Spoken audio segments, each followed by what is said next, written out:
And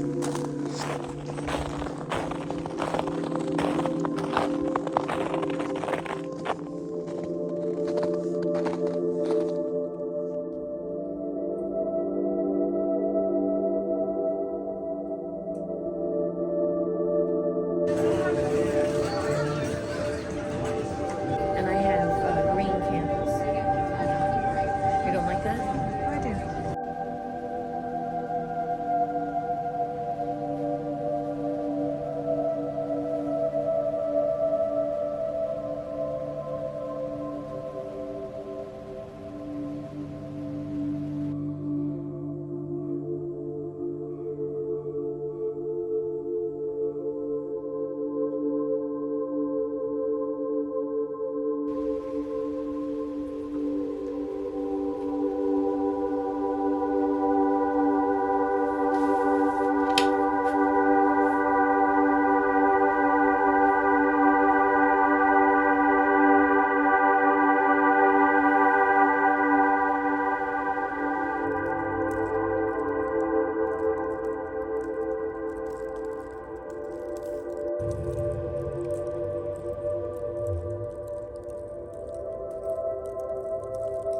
You're such a love, you're such a love. I'm sorry you haven't called today.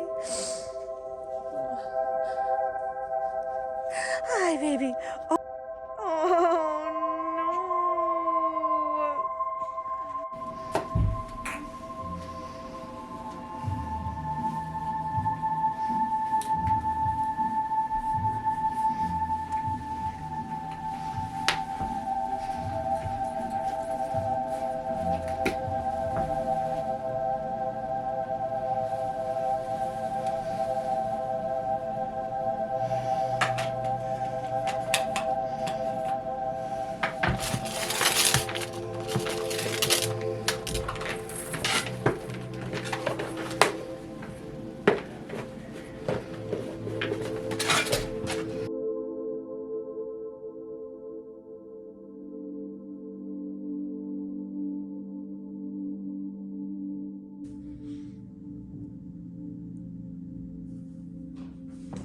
Hello everyone, I hope you're all doing well. It's been a while since I've spoken to you all, but it is one of those blurry, fuzzy days between Christmas and New Year's, and I'm home at my parents' and will continue to be home at my parents' for a while now, I think. And yeah, we've been having a great time. I've been trying to do reading, lots of reading, but I haven't actually read as much as I hoped I would or thought that I would. I'm also trying to squeeze in a lot of wedding related things that I've just been procrastinating or haven't had a chance to do yet. But while I'm home with like nothing on the agenda, I've been trying to like squeeze in some of that stuff. So I haven't been reading as much as I thought I would. But I am reading Ship of Destiny, which is one of the books that I was like, I mean, probably the book that I was determined to read before the end of this year. There were a couple books I was hoping to read, but this was like number one on my list. And I am 660 pages in, and it's about 830-ish pages. This is the final book in the Live Ship Traders series, and I am obsessed, obviously. I'm not surprised. I think this is spectacular. I was in a groove yesterday and had been reading for like a good few hours and thought I was actually going to finish it last night, but then I was kind of tired and I got to a scene where it was like one of the family reunions that is like most anticipated but also a bit dreaded, like a very Stark reunion in Game of Thrones type of thing that I was like, I'm either gonna have to like see this whole scene and all the different POVs through, or I'm going to call it a night and pick it up in the morning. So I didn't actually finish it yesterday, but I'm hoping to finish it today at some point.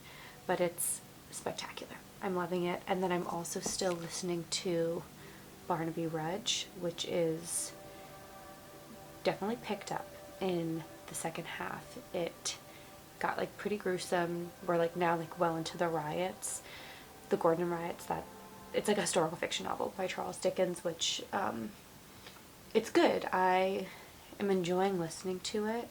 I think it has like a nice pace. Now it was a little bit slow in the first half, But yeah, I like listening to it. It's just not like a light listen, and around this time of year I just wanted something like a little bit easier to listen to. I actually tried to listen to A Court of Thorns and Roses because my sister bought it on Audible, and I like steal her account, so I was like, oh, maybe I'll listen to it. And I tried, and it is this horrible AI robot voice. Let me see if I can show it to you. I was like, we both tried to listen to it and we were like, it's not possible. A shudder skittered down my spine at the thought, and I shoved it away, focusing on my surroundings, on the task ahead. So it's basically the only reading update I have because I'm just still chugging along with 2 very long books, and I do have a bunch more books here that I would love to squeeze in. I just don't know if the time will net out. But as long as I finish this and Barnaby Rudge, I'll be happy. I can't squeeze in everything. And then, yeah, more wedding stuff is on the to-do list. I have like a core dress, wedding dress, and then like an after party dress. And I have them both home. My mom has not seen me in either in person. She's seen photos, but when we found both of them, it was like very unexpected. And like one of them I found at like not random, but at like a vintage seller market, and I wasn't going there with the intention of finding a dress, so like my mom didn't go with me and I wasn't prepared. So I'm gonna try them on for her today, and that's about all we have planned. And in other exciting news, I have officially started accutane, which is amazing. I'm very excited. Yesterday was my first day taking it, and I've been procrastinating it for about a year, a little bit more. Now that the wedding is imminent, I would love to have this cleared up as much as it can be. So we'll see if it works for me. It's I enjoyed my last like mistletoe margarita from Christmas, and now basically like you can't drink. Well, it says like 1 to 2 drinks a week. They'll like check on how your liver is doing, but I'll probably just not drink at all unless like, I don't know. I probably won't drink.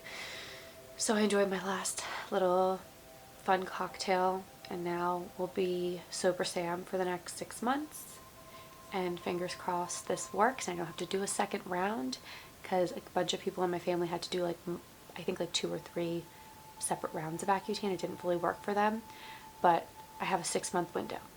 So I'm really hoping it works and I don't have to do a second round, because that would kind of be a problem timeline wise in 2025.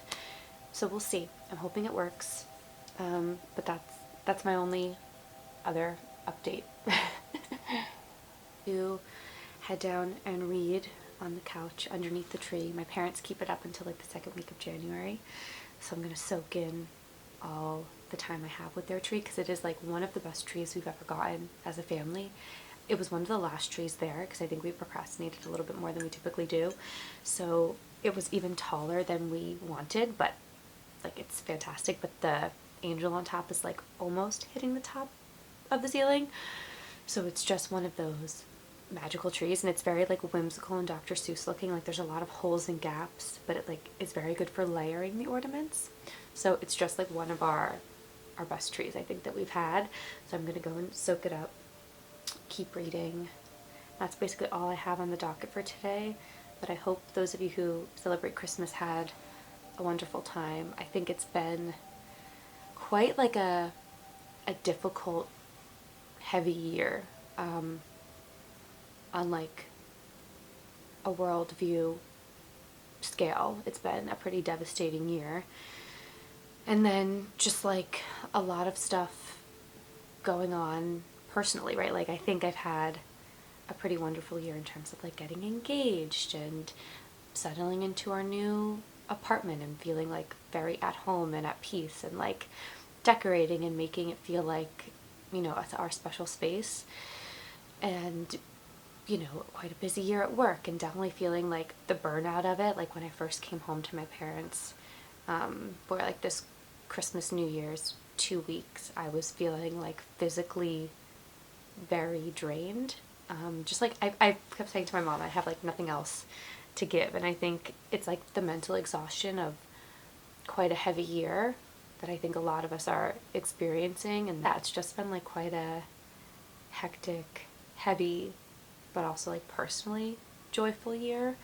So a lot of different emotions as we head into 2025, but I'm hoping that 2025, yeah, I guess I shouldn't be hopeful, actually, thinking about what we're heading into in January, but I'm hopeful that, I don't know, that we'll still manage to find the joy.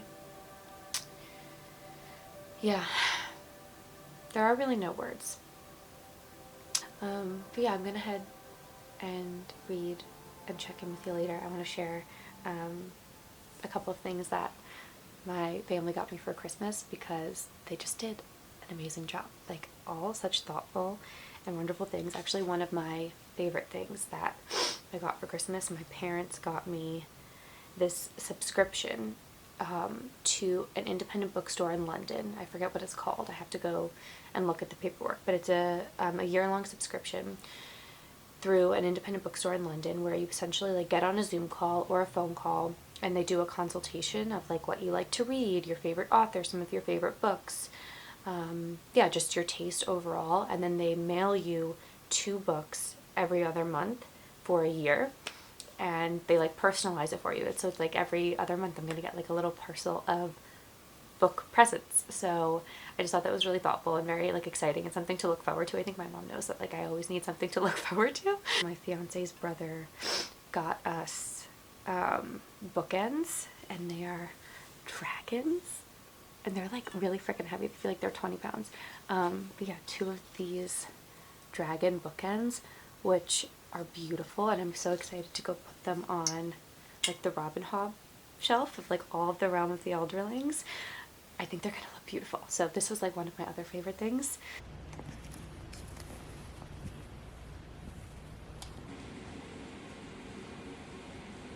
I officially finished Ship of Destiny. I love this book, this series, this world. I was actually thinking that I read the first book in this trilogy in January of this year and closed my year out with this book, so it really like bookended and defined my reading year in a lot of ways. It's just spectacular. Like, over these 3 books specifically, it's multi-POV, so it's quite different from the Farseer trilogy, like in tone, but also in like where we spend the most time with our characters. And this, we're flying all over the place. It's like it's quite epic in scope, but like the character development that we see is so nuanced and detailed. And because like there's 3 books and each of them are quite large, it's like painstakingly done. Like, no character development feels like a cop-out. It's very thoughtfully paced and really believable, and a little bit painful and grating in some places. But this was such a fantastic end to this specific story. Just some really like satisfying conclusions for some characters, and I do think that I'll have to eventually reread the Rainwild Chronicles, which is the series of 4 books in this Realm of the Elderlings that I actually started with by accident because I just didn't understand that this was like a much larger world. But Althea and Brasham and a bunch of different characters are mentioned, and Paragon are mentioned in the Rainwild Chronicles, so I think when I eventually get to that spot of the overall series, I'll need to return to that, just so I can like actually see it in order. But I thought this was masterful, like so well done. I loved it. I do feel like I have a bit of a gaping chasm in my life since I finished this book.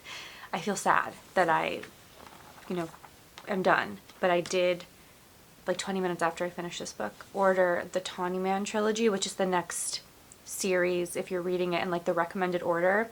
And we're back with Fitz, who I miss desperately. I'm so excited to return to his POV. Like, I loved these 3 books, but the Farseer trilogy was just such like a mind-opening series for me. So I'm really excited to return to his story and pick up where we left off. But yeah, this was spectacular. And now I'm sat here because my brother got me, I think it's called a French pin, for Christmas, and I want to figure out how to wear it. I've been watching some TikToks about some like half up, half down styles, but maybe that's like once I've learned how to do it in full, so I'm going to practice it now. And that's basically the only thing on my to-do list for today. I did buy a lens for this camera that's supposed to give it like an old-timey look to it, because I wanted to just practice some different options for my camera style. Let's see. I'm having a hard time. I was watching like so many videos of it, and I just, how did they do it? It's like they like loop there.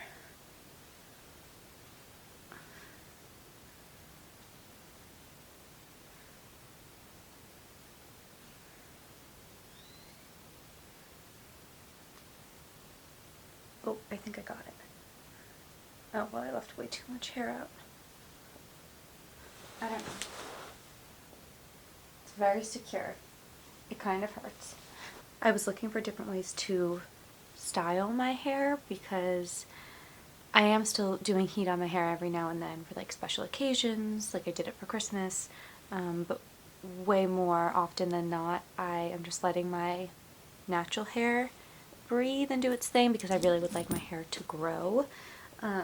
And I've been just like watching people do their curly hair on TikTok and like feeling a little inspired, and this is not a good representation of what I've seen other people do, because people do their hair really beautifully, but it's just like if this was somewhere else it could be okay, but it's just like a good tool to have. Like the French pin is quite classy, and I've seen a lot of women do their hair really beautifully, so I'm just trying to like emulate them and figure out how to do it for myself. But I don't know, does this work? Maybe the pin is supposed to be out. I think I hid it behind my hair too much. I'm giving up for now. But now that I have finished what I think will be my last book of 2024, I have my book notebook here, and I've just been like reflecting on my year of reading, but also taking like any notes that are stuck in my phone and transferring them here. And just, yeah, like thinking about everything that I've read this year. And while I did not hit my goal in terms of number of books, my number that I had was 40, and I ended up reading 37. So less even than past years, but I like mostly had a really great time with my reading this year. There were a couple of duds, but mostly like a really enjoyable time reading this year. And I think part of what slowed me down a little bit is that I was in a couple of book clubs this year. I had like my different Dickensian book clubs, but then I was finishing out in the beginning of this year like a Women in the Arts book club where I was reading some long and like challenging books like The Golden Notebook. So I think just some of those much longer books that I just felt a bit more challenged by, like I just wasn't moving as quickly. But overall I read some like really fantastic books and found a couple of like soul books, like This Is Happiness and more Robin Hobb, like books that I really feel will become like, yeah, just like bookish touchstones of my life. So all good things there. I think I'm going to end this video here and wish you all a very happy new year, and I hope you all enjoyed the holiday season, and thank you so much for being here, and hopefully more to come in 2025. Bye everyone.